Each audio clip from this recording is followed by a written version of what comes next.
আজকে আমার লাঞ্চের মেনুতে ভাত, নুন, সাথে পেঁয়াজ, আর তার সাথে দিলাম কাঁচা লঙ্কা, আর তার সাথে দিলাম চিচিঙা ভাজা,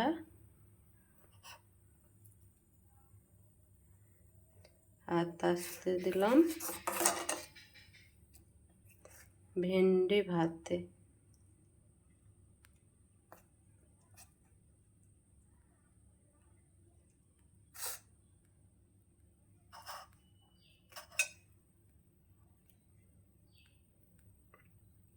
আর তার সাথে দিলাম ঝিঙ্গা আলু পোস্ত, আর তার সাথে দিলাম পাবদা মাছের সরিষে বান্না। তো ভালো লাগলে বন্ধুরা আপনারা সবাই লাইক করবেন।